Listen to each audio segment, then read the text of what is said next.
2017 সালের 5 জানুয়ারি পরিবাগের বাসায় ছিলেন ইসলাম ব্যাংকের তৎকালীন ব্যবস্থাপনা পরিচালক আব্দুল মান্নান। ভোরের দিকে হঠাৎ করেই তার সঙ্গে দেখা করতে আসেন রাষ্ট্রীয় গোয়েন্দা সংস্থার শীর্ষ পর্যায়ের কয়েকজন কর্মকর্তা। পরে বাসা থেকে এমডি আব্দুল মান্নানকে নিয়ে যান তারা। আব্দুল মান্নান একাই নন, একই সাথে নিজ নিজ বাসা থেকে তুলে নেওয়া হয় ব্যাংকটির তৎকালীন চেয়ারম্যান ও ভাইস চেয়ারম্যানকেও।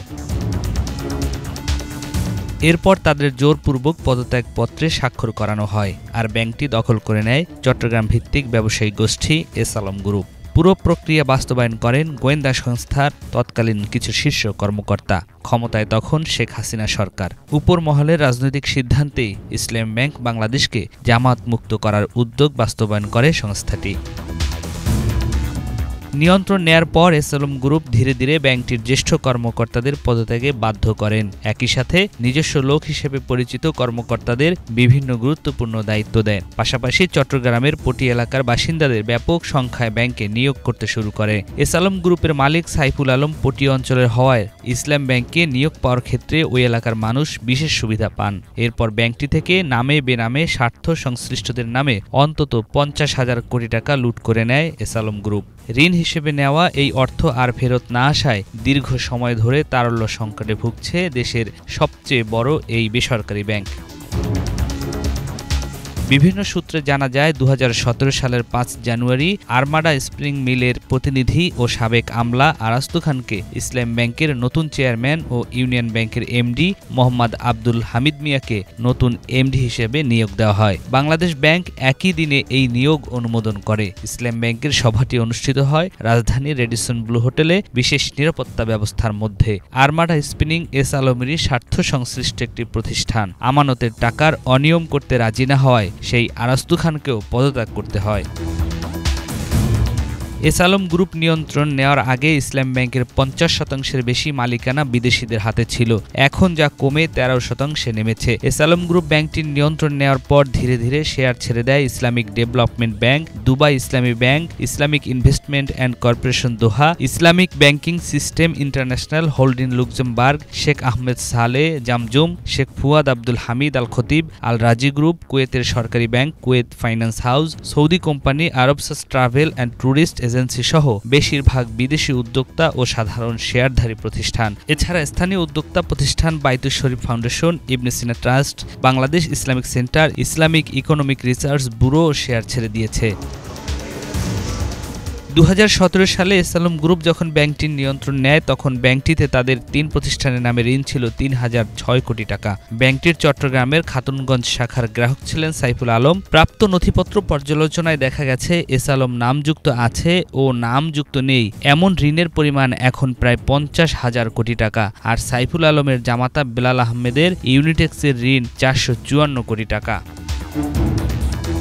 এদিকে অন্তর্বর্তী সরকারের নিয়োগ পাওয়া বাংলাদেশ ব্যাংকের নতুন governor doctor Ahsan S Mansur S আলমের সম্পদ কাউকে কিনতে নিষেধ করেছেন। এস আলম বিশ্বের ইতিহাসের প্রথম ব্যক্তি যে পরিকল্পিতভাবে ব্যাংক লুট করেছে। এভাবে পৃথিবীতে কেউ ব্যাংক ডাকাতি করেছে কিনা তা জানা নেই বলেও মন্তব্য করেন তিনি। সিস্টেমেটিক ওয়েতে ব্যাংক লুট করা এটা কিন্তু এই রকম ভাবে বিস্তৃত আকারে এবং এত সুপরিকল্পিতভাবে রাষ্ট্রযন্ত্রকে ব্যবহার করে অন্য কোথাও আমি শুনি নেই। এস আলম গ্রুপের সম্পদ যেন কেউ না কিনে, সবাইকে দেশের স্বার্থে অন্য কেউ যেন এই সম্পদে হাত না দেয়। কারণ এখানে এই সম্পদগুলো আমাদের ডিপোজিটরদের টাকা ফেরত দেওয়ার জন্য আমরা ব্যবহার করতে চাই।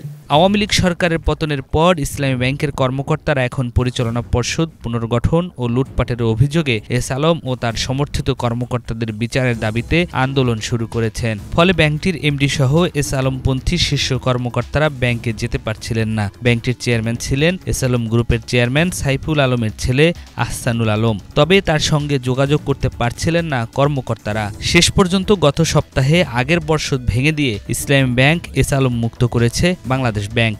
এখানে ইসলামী ব্যাংকের হারানো ঐতিহ্য আবার ফিরে আসবে। ইসলামী ব্যাংকিংয়ে যেই সততা দক্ষতার পরিচয় ইসলামী ব্যাংকাররা দিয়েছিল, ব্যাংকের অফিসাররা দিয়েছিল, সেই সততা এবং দক্ষতার পরিচয় তারা অক্ষুণ্ণ রাখবে। সেই ধারা অব্যাহত থাকবে। ইসলামী ব্যাংকের সেই সোনালী সুদিন আবার ফিরে আসবে এই প্রত্যাশা করি। আমি গভর্নর মহোদয়কে অনুরোধ করব যে ইসলামী ব্যাংকে ইসলাম থাকতে হবে, ইসলাম বাদ দিয়ে ইসলামী ব্যাংক হবে না। হ্যাঁ, যারা ইসলামে বিশ্বাস করে, যারা ইসলামের জন্য জান প্রাণ দেয়, তাদেরকে আপনি ওইখানে বসান। তাহলে ডিপোজিটার যারা, তারা বহু টাকা রাখবে, তারা কত ইসলাম ব্যাংক কত লাভ দেন না দেয় সেটা নিয়ে তারা প্রশ্ন তুলবে না। তারা শুধু দেখবে এটাতে প্রকৃত ইসলাম আছে কিনা, সিকিউরিটি আছে কিনা তাদের অর্থে। ইসলামী ব্যাংকের বৈষম্য বিরোধী ও ব্যাংকের স্বার্থ রক্ষাকারী ব্যাংকার সমাজের সমন্বয়ক আবু ওয়ালিদ চৌধুরী সম্প্রতি এক বিবৃতিতে বলেন, ব্যাংক থেকে নামে বেনামে 65,000 কোটি টাকা বের করে নিয়েছে এসআলম গ্রুপ। হাজার হাজার কোটি টাকা এই ব্যাংক থেকে লুট করে এই ব্যাংকের নাস্তানাবুদ করে দিয়েছে। প্রত্যেকটা লোকের সঠিক বিচার হওয়া দরকার। অনেকগুলো শিপিং লাইন আমরা দেখলাম যে এই শিপিং লাইনগুলো ইসলামী ব্যাংক, অন্য ব্যাংক, ইসলামী উইংসের যে ব্যাংকগুলো আছে এবং এসআলম যে কর্তৃত্ব যে ব্যাংকগুলো আছে, এই ব্যাংকগুলোর পেয়ারের কোন তারা নিচ্ছে না। তারা শুধুমাত্র এই শরিয়া ভিত্তিক ব্যাংকিং ব্যবস্থা ধ্বংসের জন্য তারা এই কাজটা করেনি, তারা এটা করেছিল এই দেশের অর্থনীতিকে ধ্বংসের জন্য। কারণ তারা জানতো এই শরিয়া ভিত্তিক অর্থনৈতিক ব্যবস্থাই দেশের মূল মেরুদণ্ড, অর্থনীতির মূল মেরুদণ্ড।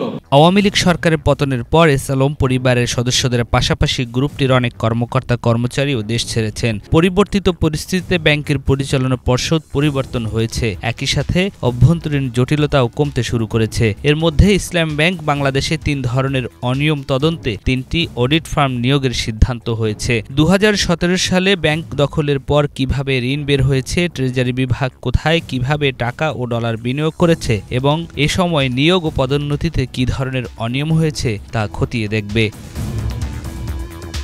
নিয়াজ মখদুম, বাংলা ভিশন, ঢাকা।